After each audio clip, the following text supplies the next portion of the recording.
नमस्कार, स्वागत छ समय चक्रको यो अर्को नयाँ श्रृङ्खलामा।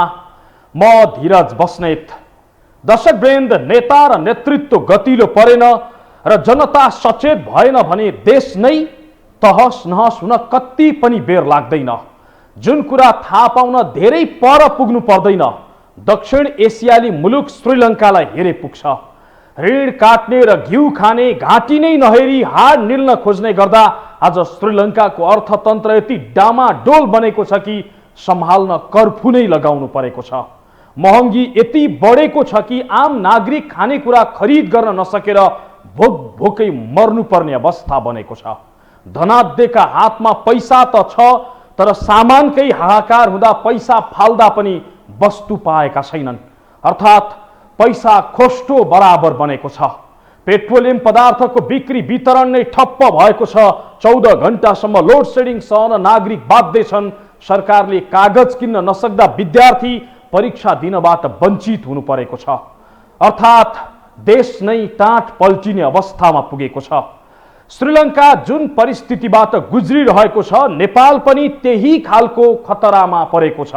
अर्थात् त्यस्ता सङ्केतहरू देखिन थालेका छन्। डर लाग्दो कुरा चाहिँ के छ भने श्रीलङ्कामा जसरी विदेशी मुद्राको सञ्चिति स्वाहा भएको थियो, ठिक त्यसै गरी नेपालमा पनि स्वाहा हुँदै गएको छ। अर्थतन्त्रका सूचकहरू तर्साउने गरी नकारात्मक बन्दै गएका छन्। अर्थात् बेलैमा नसम्हालिने हो भने नेपाल श्रीलङ्काको बाटोमा जान सक्ने खतरा बढ्दै गएको छ। यो हामीले होइन, विज्ञहरूले दिएको चेतावनी हो। बाँकी हेर्नुहोस् यो रिपोर्टमा। ऋण लिँदा विचार नपुर्याउने र मन लाग्दी खर्च गर्दै हिँड्ने हो भने देशको हालत कति खराब हुन्छ भन्ने कुरा बुझ्न धेरै पर पुग्नु पर्दैन। दक्षिण एसियाली मुलुक श्रीलङ्कालाई हेरे पुग्छ, जहाँ सरकारले कागज किन्न नसक्दा विद्यार्थीको परीक्षा नै स्थगित भएको छ। पेट्रोलियम पदार्थको बिक्री वितरण नै बन्द भएको छ। जनता 14 घण्टासम्म लोड सेडिङ सहन बाध्य हुनु परेको छ। महँगी यति बढेको छ कि सामान्य जनताले चाहेर पनि केही किन्न सकिरहेका छैनन्। कतिपय जनताले हातमा पैसा भएर पनि सामान पाइरहेका छैनन्। अर्थात् चरम आर्थिक सङ्कटसँग जुधिरहेका छन् श्रीलङ्काका जनताहरू। परिस्थिति यति जटिल बन्दै गएको छ कि जनता भोक भोकै मर्ने अवस्थामा पुगेका छन्। चर्को महँगी, इन्धन, बिजुली र खानेकुराको अभाव विरुद्ध जनता सडकमा उत्रिएका छन्। परिस्थिति सम्हाल्नै नसक्ने बनेपछि एकैसाथ 26 जना मन्त्रीहरूले राजीनामा दिएका छन्। सरकारले कर्फ्यू लगाएको छ। तुलनात्मक रूपमा नेपालभन्दा समृद्ध र केही वर्ष यता स्थिर श्रीलङ्कामा अचानक आइपरेको आर्थिक सङ्कटले अचेल धेरै नेपालीलाई झस्काइरहेको छ। के अब नेपाल पनि श्रीलङ्काकै बाटोमा हिँडिरहेको हो भन्ने जस्ता प्रश्न चिया पसलका गफहरूमा मात्र सीमित भएका छैनन्, बरु अर्थविदहरूले नै सतर्क रहन चेतावनी दिन थालेका छन्। अहिले नै नसम्हालिने हो भने नेपालको हालत श्रीलङ्काकै अवस्थामा पुग्ने विज्ञहरूले बताउन थालेका छन्। अर्थतन्त्रका सङ्केतहरू राम्रा छैनन्। गम्भीर सङ्कटतर्फ अर्थतन्त्र जाँदैछ। त्यसो भएको हुनाले पनि अहिलेदेखि नै सरकार चाहिँ बढी सजग भएर तपाईको कतिपय नीतिहरू चाहिँ लिनु पर्यो। र त्यो नीति पनि के भने मैले त्यो सुरुमै भने जस्तो तपाईको एउटा बजेट वा पुँजीगत खर्चको मात्रै पक्ष भएन, मौद्रिक नीति वा वित्तीय नीतिसँग पनि मात्रै सम्बन्धित भएन, व्यापार नीतिसँग अनि एक्सचेन्जको लागि चाहिँ फरेन एक्सचेन्ज रिजर्भसँग अथवा एक्सचेन्ज रेट पोलिसीसँग, विनिमय नीतिसँग, त्यसपछि आएर यसको चाहिँ अन्तर्सम्बन्ध उद्योगसँग पनि अन्तर्सम्बन्धित भयो। यसको अन्तर्सम्बन्ध चाहिँ तपाईँको व्यापार नीतिसँग पनि अन्तर्सम्बन्धित भयो। यो बिचमा अझ एउटा सामान्य अर्थशास्त्रको हिसाबले हेऱ्यो भने त्यो एक प्रकारको भन्छ नि प्याराडक्स भन्छ नि, अन्तर्विरोध। एकातिर अर्थतन्त्र तपाईँको चाहिँ रासमुनुक हुने होइन, तपाईँको चाहिँ एकदमै मन्दीतिर जाने हो कि भन्ने चाहिँ हुने, अर्कोतिर आयात व्यापक रूपमा बढ्ने र सँगै फेरि आयात व्यापक रूपमा बढ्ने तर चाहिँ मूल्य वृद्धि फेरि चाहिँ व्यापक रूपमा बढ्ने। यस्तो किसिमको ज्यादै जटिल र तपाईँको एक अर्कोसँग अन्तर्सम्बन्धित र एकले अर्कोलाई चाहिँ त्यो क्राइसिसलाई, त्यो सङ्कटलाई चाहिँ अझ गहिरो बनाउने गरेर जाने प्रवृत्तिहरू, भ्रूणहरू चाहिँ देखिएका छन्। त्यसो भएको हुनाले पनि सरकार चाहिँ सजग हुनुपर्छ। नेपालको अर्थतन्त्रको अधिकांश सूचक निराशाजनक छ। समष्टिगत सूचक भनिने अर्थतन्त्रको स्वास्थ्य दर्शाउने केही सूचकहरू यो आर्थिक वर्षको सुरुदेखि नै निरन्तर खस्किरहेको राष्ट्र बैंकको मासिक विवरणहरूले देखाइरहेका छन्। सबैभन्दा चिन्ताजनक अवस्था चाहिँ विदेशी मुद्रा सञ्चितको प्रवृत्तिमा देखिएको विज्ञहरू बताउँछन्। असार मसान्तमा आइपुग्दा देशको ढुकुटीमा 10 महिनाको वस्तु र सेवा आयात धान्ने परिमाणमा अमेरिकी डलर थियो। त्यो अहिले खस्किएर पुग नपुग 6.5 महिनामा झरेको छ, जबकि मौद्रिक नीतिले कम्तीमा 7 महिनाको आयात धान्न सक्ने अवस्थालाई सहज मान्ने गर्दछ। विदेशी मुद्राको सञ्चित घट्दै जाँदा महँगी बढ्दै जाने, आवश्यक वस्तु समेत खरिद गर्न नसक्ने अवस्था बन्दै जाने हुन्छ। श्रीलङ्काको दुरावस्था यही कारणले भएको हो। श्रीलङ्काका लागि पूर्व राजदूत समेत रहेका प्राध्यापक डाक्टर विशम्भर प्याकुरेलको नजरमा नेपालको अवस्था श्रीलङ्काको अवस्थासँग समान नजिक छ।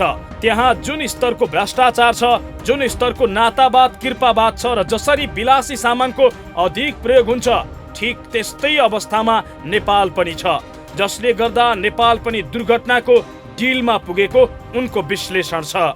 श्रीलङ्कामा पनि करप्सन यति बढ्यो कि करप्सनलाई नियन्त्रण गर्न सकिएन। श्रीलङ्कामा पनि परिवारवाद यति भयो। अब यहाँ पनि हेर्ने हो भने मेजर की पोलिटिकल पार्टीहरूले परिवारवादलाई छोड्न सकेका छैनन्।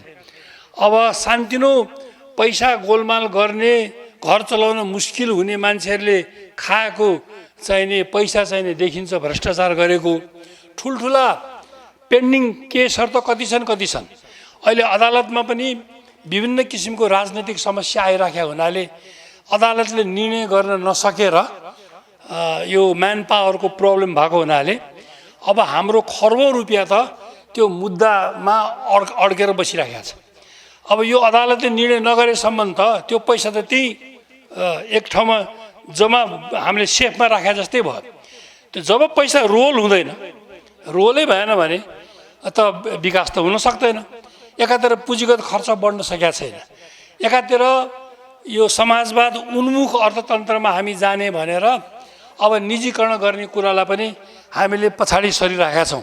आफ्नो उत्पादन खासै नहुनु, अनुत्पादक र विलासी सामानमा पैसा विदेश गइरहनु नै नेपालको अहिलेको मुख्य समस्या भएको विज्ञहरू बताउँछन्।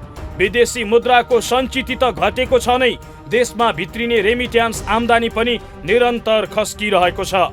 अर्थविदहरूका अनुसार विदेशी मुद्रालाई बैंकिङ माध्यमबाट स्वदेश पठाउन आवश्यक प्रोत्साहन नदिँदा रेमिट्यान्स घटेको हो। यस्तै पुँजी पलायन हुनु र क्रिप्टो करेन्सीसँग जोडिएको अवैध क्रियाकलापले गर्दा पनि आउनुपर्ने रेमिट्यान्स रोकिएको हुन सक्ने विज्ञहरू बताउँछन्। विदेश जानेलाई डलरको चाहिँ सीमा घटाइदियो। अर्को नगद लिँदा 7,50,000 भन्दा बढी चाहिँ नगद भुक्तानी हुँदैन। हिजो 10 लाख थियो, त्यो गर्यो। अहिले चाहिँ गाडी किन्दाखेरि चाहिँ नकिन है भनेर हिजो नै भन्यो भनेर आयो। यो चाहिँ राष्ट्र ब्याङ्कको के हो भन्दा नियन्त्रणात्मक उपाय हो। यसको नियन्त्रणात्मक क्या, यसले अर्थतन्त्रलाई त स्वाभाविक खुम्च्याउँछ। अब राष्ट्र ब्याङ्कले चाँडै त्यस्ता कुराहरू बुद्धि पुर्याउनु पर्थ्यो र नजानिदो किसिमले स्लोली काम गर्नु पर्थ्यो। झट्का झट्का हानेर गर्न थाल्यो। यसले साइकोलोजी मान्छेको मनोविज्ञान त्यो पर्यो। नेपाल जुन परिस्थितिबाट गुज्रिरहेको छ, यसले के प्रश्न पार्छ भने नेपालको अर्थतन्त्र डामाडोल बन्दै गएको छ।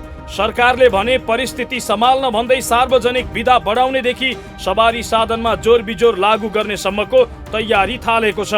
विदेशी विनिमय सञ्चित बढाउने उद्देश्यले आयात नियन्त्रणका विभिन्न प्रस्ताव मन्त्री परिषदको आगामी बैठकमा लगिने तयारी भएको छ। त्यसका लागि राष्ट्र बैंकले अल्पकालीन र दीर्घकालीन गरी करिब 1.5 दर्जन सुझाव सरकारलाई दिएको छ।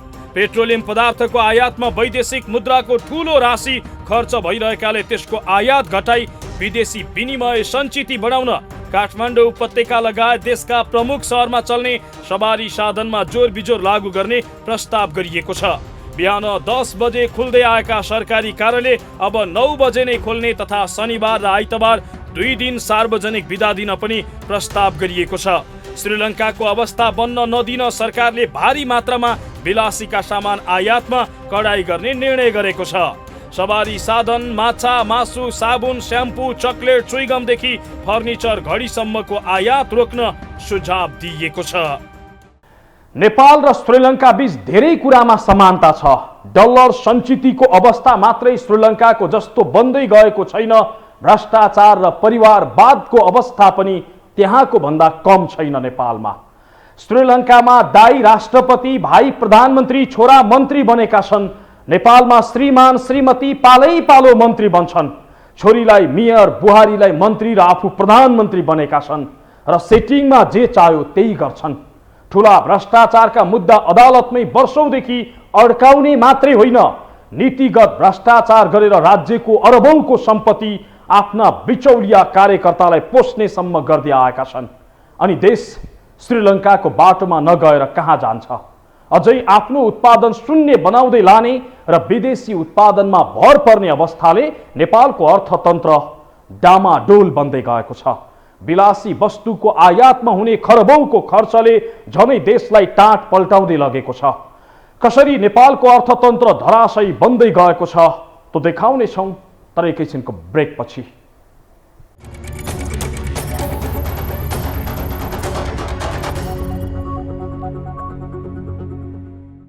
दर्शक वृन्द, आज हामी कार्यक्रममा के नेपालको अर्थतन्त्र श्रीलङ्काको जस्तै टाँट पल्टिँदै गएको हो, कसरी डामाडोल बन्दै गएको छ नेपालको अर्थतन्त्र त देखाइरहेका छौं। नेपालका अधिकांश आर्थिक सूचकहरू नकारात्मक हुनु र डलरको सञ्चिति घट्दै जानु पछाडिको मुख्य कारण आफ्नो उत्पादन शून्य बनाउँदै लानु र सबै कुरा विदेशबाट आयात गर्नुपर्ने अवस्था बन्नु नै हो। गाडीदेखि साडीसम्म, नुनदेखि सुनसम्म आयात हुन्छ हाम्रो देशमा। क्रिम पाउडर, लालीदेखि हलोमा लगाउने फालीसम्म विदेशबाट ल्याइन्छ यहाँ। अत्यावश्यक सामान त ल्याइयो नै, अति विलासी सामानमा समेत खरबौं रुपैयाँ विदेश पठाइरहेका छौं हामी। र यसमा नेता र नेतृत्व मात्रै होइन, तपाईँ हामी जनता पनि उत्ति नै दोषी छौं। विदेशी सामानको मोहका कारण देशलाई टाँट पल्टाइरहेका छौं। बाँकी हेर्नुहोस् यो रिपोर्टमा। परनिर्भर बन्दै गएको नेपालको अर्थतन्त्र झन्झन शिथिल र कमजोर बन्दै गएको छ। गाडीदेखि साडीसम्म, नुनदेखि सुनसम्म, ओठमा लगाउने लालीदेखि गोठमा बिछ्याउने सोत्तरसम्म विदेशबाट आयात हुँदै आएको छ। कतिसम्म भने कृषि प्रधान भनिएको हाम्रो देशमा दाल, चामल, कोदो, मकै, फापर मात्र होइन, जनैदेखि गुन्द्रुक समेत अर्को देशबाट किन्ने गरिएको छ, जसका कारण देशको अर्थतन्त्र झन्झन धराशायी हुँदै गएको छ। पहिला कृषि प्रधान देशको परिचय बनाएको नेपालमा अहिले चामल, मकै र गहुँ जस्ता अन्न भारतबाट मात्र होइन, अमेरिकी देशहरूबाट समेत आइरहेका छन्। पञ्चायत कालको अन्त्यतिरसम्म नेपालले किनेको भन्दा धेरै खाद्य वस्तु विदेशमा बेच्ने गर्थ्यो। 30 को दशकसम्म त त्यसको निम्ति सरकारले धान चामल निर्यात कम्पनी नै खडा गरेको थियो। नेपाल पनि विश्वमा धेरै धान उत्पादन गर्ने 20 देशभित्र पर्छ। नेपालमा खेती गरिने जमिनको करिब 47% क्षेत्रफलमा धान खेती हुन्छ। भन्सार विभागको तथ्याङ्क अनुसार चालु आर्थिक वर्षको पहिलो 6 महिनाको तथ्याङ्कलाई मात्रै हेर्ने हो भने पनि भारतबाट 30 करोड केजी र अमेरिकाबाट 7,33,000 केजी चामल नेपाल भित्रिएको छ। त्यस्तै 33 करोड केजी मकै भारतबाट भित्रिँदा झन्डै 24 लाख केजी दक्षिण अमेरिकी देश ब्राजिल र अर्जेन्टिनाबाट अनि 3.5 लाख केजी दक्षिण अफ्रिकाबाट आएको छ। यो सहित विदेशी धान, गहुँ, कनिका, फापर, कोदो, जौ र जुनेलो नेपालीले किन्दा झन्डै 42 अर्ब रुपियाँ विदेशिएको छ। त्यो रकम तरकारी, फलफुल, मासु, माछा आदि खाद्य उत्पादन र सामान बाहेकको हो। कृषि उत्पादनका लागि प्रशस्त सम्भावना भएर पनि मुलुकले वार्षिक 79 अर्ब बराबरको खाद्यान्न तथा तरकारी खरिद गरिरहेको भन्सार विभागको तथ्याङ्कले देखाउँछ।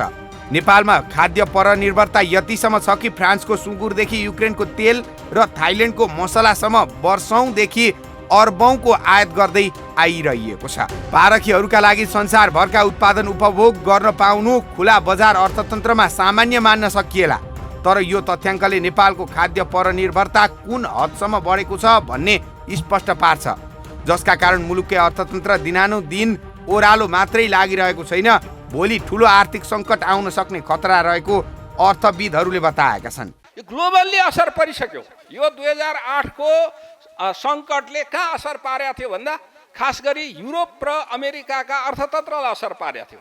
तर अहिलेको अर्थतन्त्रले योले ग्लोबल सबैलाई तपाईँ हामीलाई भ्याइसक्यो, किनभने हामी अहिले त्यति बेला भन्दा यो जुन 12 वर्षको अवधिमा हामी पनि विश्व अर्थतन्त्रसित धेरै अत्यन्त अचाकले हुनुपर्ने भन्दा बढी निर्भर भयौँ।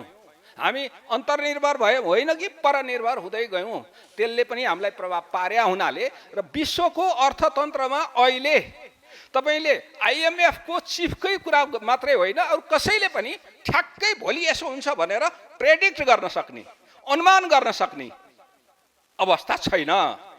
त्यति अनिश्चितता आइसकेको हुनाले अब चाहिँ नि त्यसको प्रभाव विश्वमै पर्छ र त्यसको फ्रन्ट लाइनमा चाहिँ श्रीलङ्का देखिएको छ भन्नै पर्छ। त्यो तर के हो भने सरकारका जिम्मेवार मान्छेहरूले चाहिँ 7% अझ 7+% चाहिँ नि हामी आर्थिक वृद्धि गर्छौँ भन्ने ढङ्गले उहाँहरूले त्यो प्रोपगन्डा त्यो चाहिँ प्रचार गर्नुभयो र त्यसले प्रकारान्तरले त्यसले के कुरालाई सङ्केत गर्यो?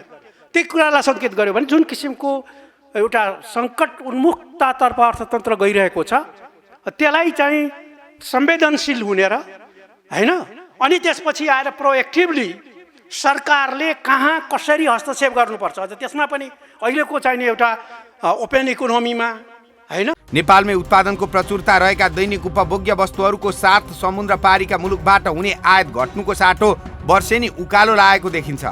संसारका कुना कुनाबाट पनि अत्यावश्यकीय कृषि उपज आयात भइरहेको छ। नेपालीले विलासी सामान प्रयोग गर्ने त कुरै नगरौँ, विदेशी रक्सीमा मात्रै नेपालीले वार्षिक करिब 4 अर्ब रुपियाँ सिद्ध्याउने गरेका छन्। व्यापार तथा निकासी प्रवर्धन केन्द्रले प्रकाशित गरेको तथ्याङ्क अनुसार सबैभन्दा बढी नेपालले पेट्रोलियम पदार्थको आयात गर्ने गरेको देखिएको छ। गत असोजसम्मको तथ्याङ्कलाई मात्रै हेर्ने हो भने नेपालले भारतबाट आयात हुने पेट्रोलियम पदार्थ मात्रै कुल 1 खर्ब 72 अर्ब 88 करोड रुपियाँको छ। अघिल्लो वर्षको भन्दा 41% बढी मूल्यको पेट्रोलियम पदार्थ आयात भएको हो। यो हिसाबले पनि नेपालले वार्षिक करिब 3.5 खर्ब बराबरको त पेट्रोलियम पदार्थ मात्रै खर्च गर्ने गरेको छ।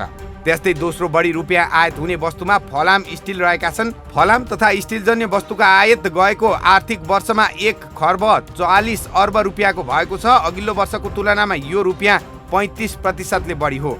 नेपालीहरूले अन्य विलासिताका सामानहरू यातायातका साधन बाइक गाडीदेखि मोबाइल कम्प्युटर ल्यापटप घडी अन्य मनोरञ्जनका सामग्रीहरूमा पनि उत्तिकै खर्च गर्ने गरेका छन्। मोबाइलको आयातमा मात्रै हेर्ने हो भने पनि नेपालीहरू विलासिताका सामान खरिद गर्न कति अगाडि छन् भन्ने प्रश्न पार्छ।